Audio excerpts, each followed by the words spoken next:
Jasmin from Tonyi the Worm Learning Experiences. Today I'm going to be making a worm farm out of this old laundry trough.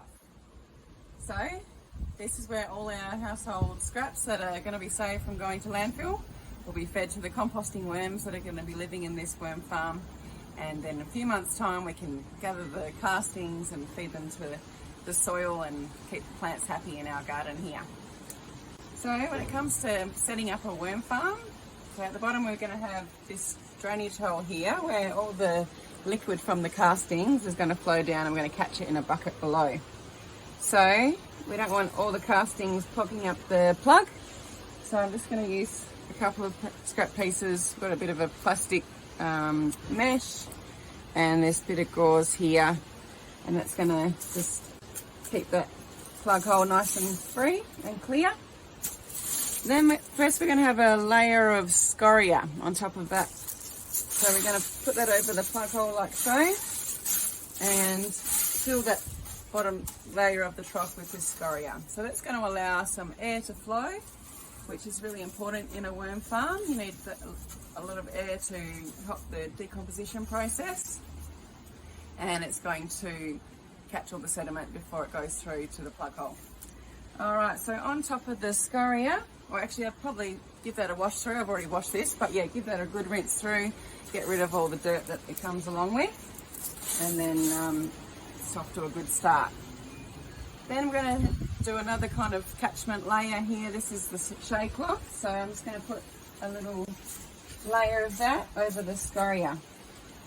And now the worms won't be able to go through that layer, but all the liquid from the castings will be able to flow through. So that's what that's all about.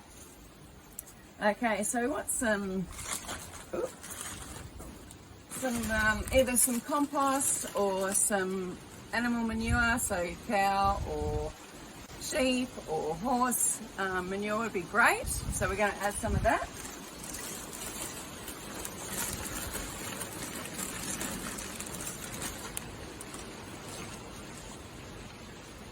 Okay, and now we're going to add our composting worms. So I had a look online for a local worm breeder, and I found a local lady who sold some composting worms in a bundle like so they can go straight in on top of the manure like this, and the paper that came along is also part of the bedding. So the worms, they need a balance of carbon-rich materials and nitrogen-rich materials. So this paper and some of the shredded paper and cardboard here is going to be their bedding. So you can rip it up into small pieces. I've been soaking this cardboard for about 5 minutes and now it's just ready to go straight in. The worms also came with some shredded office paper, but yeah, you don't really want really dyed paper products in there. So anything that's got some corrugation like this newspaper here, the worms love, and it also allows that oxygen to flow through your contents of your worm farm. So I'm just going to add the bedding here, and when you have a little look in a couple of weeks when the worms have settled in, you'll notice that they really love to hang out in this bedding area, and it's really crucial for the balance within the worm farm. Put some more bedding in. Okay.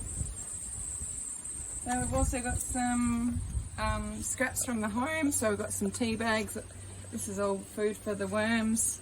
We've got some coffee grounds and some fruit scraps. There are a few things that worms will avoid, or it might attract rats or mice to your worm farm. So I'll pop a little list of suggestions to keep out of your worm farm up on the screen.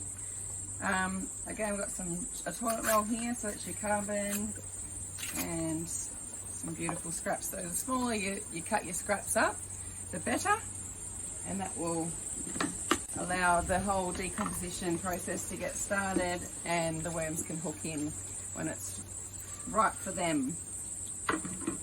Beautiful. Okay, so at the moment there's moisture in the bedding, so that's fantastic. But in a few months' time, you might want to just check that the moisture level's okay in there.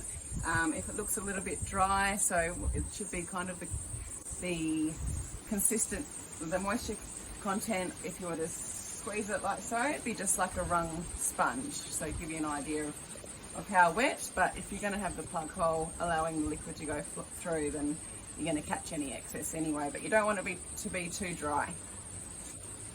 And on top, just as insulation and to keep things just like the leaf litter in the forest floor, because that's where the composting worms originally thrive, in the European forest and in the leaf litter in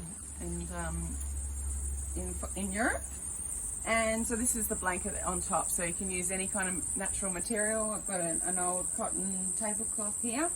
You can use a hessian sack, or kind of, you can buy those felt ones from hardware stores. But yeah, anything that was natural, once living, can be used as well. So old sheets that too grotty for the op shop, you can use them as well. I'm going to also, I might just soak that quickly.